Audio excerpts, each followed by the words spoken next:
Hello friends, तो आज हम साइकोलॉजी के कुछ इम्पोर्टेंट शब्द देखने जा रहे हैं, जिससे कि लोगों के मन में जो कुछ भ्रम होते हैं कि जादू या चमत्कार जैसी कुछ चीज़ें होती हैं, वो भ्रम टूट जाएगा। वैसे भी हमने ये जो मतलब चमत्कार जैसी चीज़ें हैं या नेगेटिव एनर्जी जैसी चीज़ें हैं, इनके बारे में कुछ शब्दों को हमने पहले ही बताया है। जैसे कि हमने बताया है डीआईडी के बारे में, स्किज़ोफ्रेनिया के बारे में, हाइपोकॉन्ड्रिया के बारे में, कि ये सभी जो हैं एक हिसाब से मन की बीमारियां ही होती हैं, सब दिमाग की बीमारियां।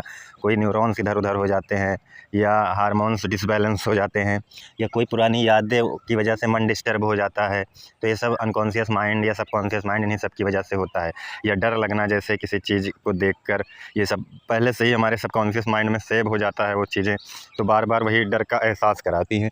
तो ये सब कुछ शब्द हमने खैर पहले से ही देखा है, तो इससे हमें ये पता चला है कि कोई भी जादू जैसी मतलब चीज़ नहीं होती, कोई भी नेगेटिव एनर्जी जैसी चीज़ नहीं होती। सब मन में हो रही एक हिसाब से घटनाएं ही होती हैं जो हमारे शरीर को डिस्टर्ब करती हैं। हमारे मन के ही विचार होते हैं जो हमें डिस्टर्ब करते हैं। तो ऐसे कुछ शब्द हमने देखे हैं, लेकिन कुछ शब्द और हैं जो काफ़ी इंपॉर्टेंट हैं, उनके बारे में देख लेना ज़रूरी है, नहीं तो कुछ लोग जो है गलत ही मतलब निकाल लेते हैं। एक बात, पहली बात यहाँ पर समझ लेना है जो है ज्योतिष शास्त्र, इसके बारे में हमने बताया है, जो भी बताया हो उस वीडियो में। खैर मुझे याद नहीं है और ना मैं देखने जाऊँगा। मैंने जहाँ तक यही बताया होगा कि ज्योतिष शास्त्र का मतलब यही होता है कि तुम स्वतंत्र नहीं हो, तुम परिस्थितियों के और माहौल के गुलाम हो। तुम कितना भी कहो मैं स्वतंत्र हूँ, तुम स्वतंत्र नहीं हो, क्योंकि तुम्हारे विचार भी उसी माहौल से जन्म ले रहे हैं जिस माहौल में तुम रह रहे हो। तुम्हारी प्रवृत्तियाँ पूरा लोभ मोह ईर्ष्याएँ सब माहौल के अनुसार ही हैं। तो तुम स्वतंत्र नहीं हो, तुम पूर्णतः माहौल के गुलाम हो। मैंने यही बताया होगा। और अगर मैंने ये कहा होगा कि सब कुछ पहले से तय है कि तुम्हारे साथ क्या होगा ये वो, तो ये इसका मतलब भी मैंने बताया है। सब कुछ पहले से तय होने का मतलब है तुम्हारे माहौल के अकॉर्डिंग तय है। मतलब जिस माहौल में रह रहे हो, तुम्हारा उसी अनुसार विचार आएगा, उसी अनुसार विचार के अनुसार ही आपका हार्मोन रिलीज होगा, और हार्मोन से ही आपका शरीर कंट्रोल होगा। तो ये सब माहौल पर डिपेंड होता है, लेकिन माहौल के अनुसार आप जो है डिपेंड हैं उसी पर, निश्चित है वो चीज़ें होना। लेकिन अगर आप माहौल बदलते हो, अपना ज्ञान बदलते हो, देखते हो कि ये सब सिर्फ एक विचार हैं, तो कहीं ना कहीं एक पॉजिटिव थिंग्स आपके अंदर आ जाती हैं कि ये तो बस माहौल से जन्मे विचार हैं, जिससे कि अब हार्मोन जो है एक पॉजिटिवनेस की तरह रिलीज होगा। भले ही आप के मन में वो विचार आ रहा है, लेकिन कहीं ना कहीं पॉजिटिव थिंग्स आ जाएगी, ये तो बस विचार है, वो माहौल से जन्मा है। तो आपका हार्मोन अलग रिलीज होगा और आपका शरीर जो है अलग प्रतिक्रिया देगा। तो जहाँ आपको डर लग रहा था, शायद वहाँ डर कम हो जाए, चिंता कम हो जाए, क्योंकि आप देख सकोगे कि ये सभी तो सिर्फ विचार ही हैं, विचार ही हैं। तो वही बात कि यही चीज़ें हमने जो है बताया होगा, सब कुछ पहले से निश्चित है ज्योतिष शास्त्र में जो हमने बताया होगा। उसका मतलब यही है कि तुम्हारे माहौल के अनुसार, तुम्हारी परिस्थितियों के अनुसार वो सब निश्चित है। लेकिन आपने ज्ञान बदला, परिस्थितियाँ चेंज हुई, आपने देखा कि ये सब तो बस सिर्फ विचार ही है, तो आपका हार्मोन अलग रिलीज होगा और आपका शरीर अलग प्रतिक्रिया देगा। ये रियल ट्रुथ है। सब कुछ पहले से तय होने का मतलब माहौल के अनुसार तय है। तो आप ये बिल्कुल भी मत समझना कि सब कुछ पहले से तय, इसका मतलब तुम्हारा भविष्य लिख कर रखा जा चुका है। ये बिल्कुल बकवास की बातें हैं, ये बस सिर्फ आपको बंधन में और डालती हैं। सब कुछ पहले से तय मतलब तुम्हारी परिस्थितियों के अनुसार तय है, तुम्हारे माहौल के अनुसार वो तय है। तो माहौल परिस्थिति चेंज करोगे, वो सब चेंज हो जाएगा। कुछ भी यहाँ मतलब ये नहीं कि तुम्हारा भविष्य लिख के रखा जा चुका है। भविष्य का मतलब ये हुआ कि जैसे आज मैं इस माहौल में हूँ, तो ये जो है कल का ही प्रोडक्ट है। कल कुछ ऐसा रहा होगा, इसलिए आज मैं ऐसा हूँ। आज मेरी प्रवृत्तियाँ ऐसी है, मेरे अंदर लोभ मोह कामनाएं इसीलिए है क्योंकि मैं जिस माहौल में उससे जन्मा हूँ, उस माहौल में भी वो चीज़ें रही होंगी बस। लेकिन मैं अपना ज्ञान बदलूँगा, सब कुछ बदलूँगा, तो मेरी जो प्रवृत्तियाँ हैं वो आगे अलग हो जाएंगी। हो सकता है लोभ मोह ये सब खत्म हो जाएँ, कामनाएँ खत्म हो जाए, ये होता है। भविष्य का मतलब ये नहीं होता कि सब कुछ अब तय ही हो गया, तुम उसके बाहर कुछ कर नहीं सकते, ऐसा नहीं होता।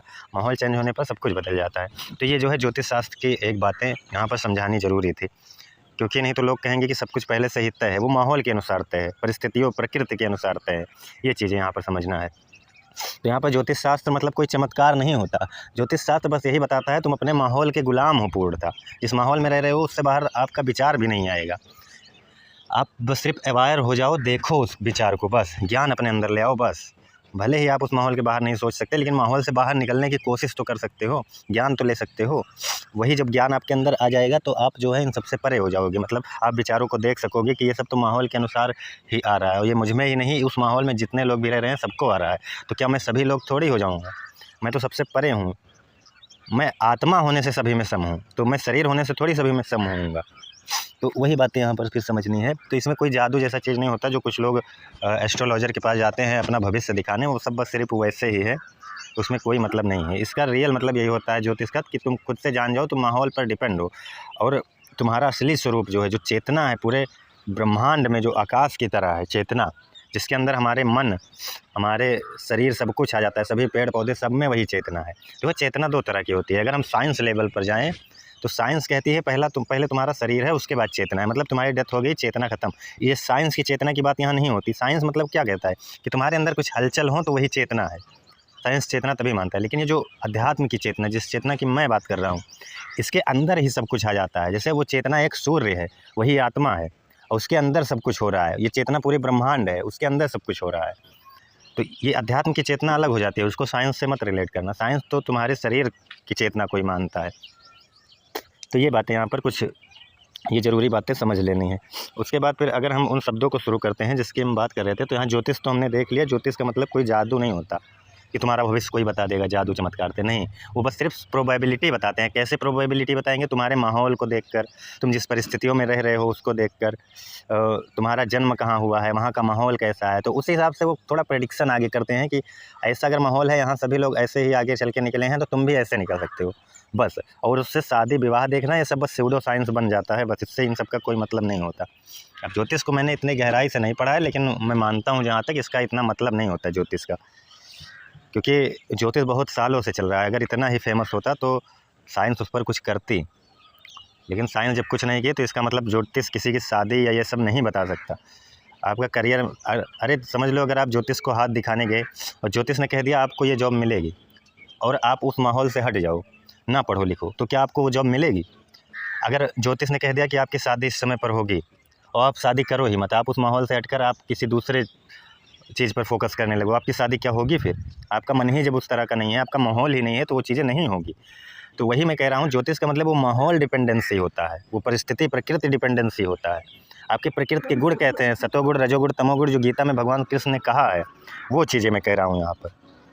तो मैं यहाँ कोई ज्योतिष को गलत नहीं कह रहा हूँ, मैं बस सिर्फ यही कह रहा हूँ कि उसका मतलब लोगों ने गलत निकाल लिया है। शादी या नौकरी देखना थोड़ी ज्योतिष का मतलब है। ज्योतिष का मतलब है तुम्हारे माहौल, परिस्थिति, तुम्हारे गुण के अनुसार तुम्हारे आगे के संभावनाओं को देखना, कि जब इस माहौल में सभी लोग ऐसे थे तो तुम्हारी भी संभावना है, अगर तुम आगे नहीं सोच पा रहे हो तो तुम्हारी भी संभावना है तुम ऐसे ही होगे लगभग। बस यही होता है, प्रोबेबिलिटी पर चलता है ज्योतिष। और शादी विवाह जैसी चीज़ें देखना, ये जहाँ तक ज्योतिष का एक हिसाब से अपमान ही आप लोग कर रहे हो, क्योंकि वो चीज़ें सही नहीं हो सकती, क्योंकि हमारा माहौल नहीं होगा तो आप कैसे मुझे उस जगह पर पहुंचा दोगे? बस यही चीज़ें हमें समझानी थी। और जो एक शब्द बहुत यूज होता है वो होता है सिंक्रोनिसिटी। सिंक्रोनिसिटी, ये अब ये भी थोड़ा जादू की तरह लोग समझते हैं, जैसे इसीलिए इसको मैंने लिया है। मतलब ये होता है कि जब दो घटनाएं मतलब पूर्ण तरीके से जुड़ी लगती हैं। जैसे एग्जांपल के थ्रू तुम किसी दोस्त के बारे में सोचो और उसी समय उसका कॉल आ गया, तो इसमें लगता है ना कि जैसे कोई जादू हो, कि मैं उसके बारे में सोच रहा था और उसका ही कॉल आ गया। या मैं जो है किसी काम को करने मतलब कहीं भी, मतलब किसी के बारे में सोचना या कुछ भी ऐसा, तो सच में वो चीज़ें हो जाना, तुम्हारे सोचने पर ही वो चीज़ें हो जाना। तो तुम्हें ये लगेगा, तुम यहाँ ये वो बताओगी कि सच में कुछ तो है, कि मैं उसको याद कर रहा था, उसका कॉल आ गया, मैं ये चीज़ें सोच ही रहा था और ये चीज़ें हो भी गई। तो यहाँ पर कुछ तो मेरे माइंड से और प्रकृति का कुछ तो संपर्क है। तुम्हारे माइंड से और माहौल का तो संपर्क है ही, क्योंकि माहौल के हिसाब से तुम्हारा माइंड बना है। लेकिन इसका मतलब कोई जादू नहीं होता। अब यहाँ पर इसको क्लियरली समझते हैं सिंक्रोनिसिटी को, कि जो असल में हो क्या रहा है इसमें। हमारा दिमाग जो है वो पैटर्न ढूंढता है। जैसे लाखों रैंडम घटनाएं होती हैं, लेकिन दिमाग केवल मीनिंगफुल कोइंसिडेंस को पकड़ लेता है। कोइंसिडेंस यहाँ पकड़ता है वो। जैसे जो मैच हुआ सिर्फ वही याद रहेगा, जो मैच नहीं हुआ वो भूल जाओगे। जैसे वही कॉल यदि हम देखें, तुम 100 बार किसी को याद करते हो, कॉल नहीं आएगा, 99 बार कॉल नहीं आएगा। लेकिन अगर एक बार कॉल आ गया तो तुम सोचोगे कि ये तो जादू है, मतलब मैंने उसको याद किया आ गया। लेकिन आपके साथ 100 बार ऐसा हुआ होगा कि आपने किसी के बारे में सोच रहे होगे आप, लेकिन उसका कॉल नहीं आया होगा, तो उस समय आप नहीं कहोगे कि ये जादू है या नहीं। लेकिन अगर 100 में एक बार कॉल आ गया, वो उतनी प्रोबेबिलिटी बन जाती है, तो आप सोचोगे अरे मैं तो आपको याद कर रहा था, आपका कॉल आ गया। तो ये सिंक्रोनिसिटी है। मतलब आप जो है, जो कोइंसिडेंस है, जो हो जाती है, वही चीज़ें आप याद रखते हो। इसको जो है कार्ल जंग ने दिया था इस मतलब शब्द को, ये एक साइकोलॉजिस्ट थे, मतलब बड़े साइकोलॉजिस्ट थे। तो इसका मतलब ये नहीं हो गया कि ये कोई जादू है। इसका मतलब यही है कि आप जो है वैसी चीज़ों को नहीं याद रखते। 99 बार वो चीज़ें नहीं हुई उसको नहीं याद है, लेकिन एक बार कहीं मैच हो गया तो वो चीज़ें आप याद रख लेते हो। ये चीज़ें तुम्हारी ही गलती है। जैसे ऐसे बहुत सी चीज़ों में लोग यही चीज़ें जो है ज्योतिष में भी चल रही है आजकल, इसीलिए ज्योतिष सूडो साइंस बन गया। इसीलिए मैंने ज्योतिष को पहले समझाया कि कोई अगर कुछ अनुमान लगा देता है कोई ज्योतिष कि तुम्हारी शादी इस समय पर होगी या तुम्हारा नौकरी इस समय पर लगेगी, अरे तो वो मेहनत कर रहा है तो नौकरी लग ही जाएगी, शादी के लिए जा ही रहा है तो शादी हो ही जाएगी, ये तो फिक्स है। या पंडित कभी कभी कह देते हैं कि ये चीज़ें हैं ऐसे, ये हो ही जाएंगी आपके साथ, तो वो हो जाती हैं, लेकिन वो उन बातों को याद नहीं रखेंगे जो 99 बार नहीं हुई हैं 100 में। लेकिन एक बात सच हो गई तो उसको इतना हाईलाइट कर देते हैं कि लोगों के मन में वो बैठ जाता है कि इनकी बातें तो सच में सही हो रही है। तो ये सिंक्रोनिसिटी है कि मतलब आप जो नहीं होता उसको नहीं याद रखते, लेकिन जो एक बार हो गया 100 में उसको इतना हाईलाइट कर दो कि तुम्हें लगने लगे कि हाँ ज्योतिष जो इन्होंने बताया वो सही है, जो पंडित बता रहे हैं, मौलवी बता रहे हैं, वो चीज़ें सही है। तो ये चीज़ें सिंक्रोनिसिटी है कि मतलब आपका मन जो है वो, कार्ल जंग ने इसको दिया था कि आपका मन जो है जो हो जाता है उन्हीं चीज़ों को याद रखता है। इसमें कोई जादू नहीं है, ये आपके मन का ही वो है, बस यही। मतलब दुनिया में इतने लोग हैं, इतने काल्स, इतने थॉट कि कुछ कोइंसिडेंस होना नॉर्मल ही है, कुछ हो ही जाएंगे, इसमें कोई वो नहीं है। दिमाग जो है, सिंक्रोनिसिटी क्या होता है, दिमाग जो है कॉन्फिडेंस और प्लस सेलेक्टिव मेमोरी को याद रखता है। इसमें कोई सुपर नेचुरल नहीं होता, कोई जादू नहीं होता। और एक शब्द हम समझ लें, डेजा वू। डेजा वू ये थोड़ा मतलब विदेशी शब्द है, इसलिए इसमें थोड़ा कन्फ्यूजन है। जैसे कभी कभी हमको लगता है ना कि ये सीन पहले हो चुका है, हालांकि तुम पहली बार उस सिचुएशन में होते। जैसे आप कभी कोई सपना देख रहे हो तो आपने जो सपना देखा हो सकता है कल कुछ घटनाएं वैसी ही आपके सपने की जैसे हो जाए, या फिर कभी कभी ऐसा लगता है कि मैं जो है उस जगह तो पहली बार गया, लेकिन मुझे ऐसा लग रहा है कि यहाँ मैं पहले भी कभी आया था। मतलब आपको ऐसा कुछ याद आएगा, तो यहाँ पर लोग कहेंगे ये जादू, या मैं कभी पहले यहाँ आया ही नहीं था तो कैसे मतलब ये आ गया। तो ये जो है डेजा वू है, ये भी साइकोलॉजी है। तो इसको अगर इसके पीछे समझते हैं तो इसके कई कारण होते हैं कि जैसे मतलब अगर हमें पहले पहले भी ये सीन हो चुकी है, ज़्यादातर ये सपने में होता है कि सपने में हम देखते हैं और वो दूसरे दिन या कई दिन बाद वो सीन सच में वैसे ही कुछ मिक्स्ड हो जाती है, तो हमें लगता है कि ये चीज़ें तो मेरे साथ पहले भी हो चुकी हैं, यहाँ तक कि तुम पहली बार उस सिचुएशन में हो तब। तो डेजावू वो क्या है, इसका देखो दो कारण है। एक मेमोरी सिस्टम ग्लिच, इसका मतलब होता है, इसमें दो सिम्टम होते हैं। पहले फेमिलियरिटी, जिसका मतलब पहचान जैसे फीलिंग, और एक होता है एक्चुअल मेमोरी, सच में याद। जैसे कभी कभी फेमिलियरिटी सिस्टम गलती से ऑन हो जाता है, लगता है कि जैसे मैंने पहले ही इसे देखा था। जैसे ये ज़्यादातर सपने वाली ही वो है कि सपने में आपने उसे देखा होगा वैसी सीन, तो हो सकता है आपके साथ बन जाए वैसी। तो यहाँ पर इसका मतलब ये नहीं है कि कोई जादू है, ऐसा बिल्कुल भी नहीं है। वो तुम्हारा मन जो है सपने में हो गया होगा 50 बार, लेकिन उसको नहीं याद रखोगे। ये भी एक हिसाब से वही पिछले वाला सिंक्रोनिसिटी जैसा है। लेकिन कभी कभी कोई चीज़ें मिक्स हो जाती हैं तो उसको याद रखते हो कि ये तो मेरे साथ पहले ही हो चुकी है। उसके बाद एक जो एक्चुअल मेमोरी होता है, मतलब जो ये होता है प्रोसेस डिले, दिमाग का एक हिस्सा इन्फॉर्मेशन थोड़ा जल्दी प्रोसेस कर देता है, आपका दिमाग ही मतलब जैसे वैसे काम करेगा, और दूसरा हिस्सा उसे पुराने मेमोरी समझ लेता है। मतलब ये होता है कि आपका एक हिस्सा पहले एक्टिव हो जाएगा और जब दूसरा एक्टिव होगा तो सोचेगा कि ये तो पहले ही हो चुका है, लेकिन वो उसी समय हो रही घटनाएं हैं। खैर ऐसा कम होता है, लेकिन वो सपने वाली बात वो ज़्यादा होती है। और करंट सिचुएशन किसी पुरानी मेमोरी से मिलती जुलती है, दिमाग कंफ्यूज हो जाता है। इसका मतलब ये नहीं है कोई पास्ट लाइफ देखना या भविष्य देखना, ये मेमोरी प्रोसेसिंग एरर होता है। तो यहाँ पर ये जो चीज़ें होती हैं कि ये घटना पहले हो चुकी है, ये ज़्यादातर सपने वाला होता है।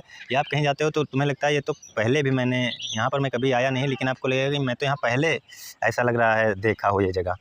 तो वो सब जो है वही होता है कि फेमिलियरिटी सिस्टम गलती से ऑन हो जाता है।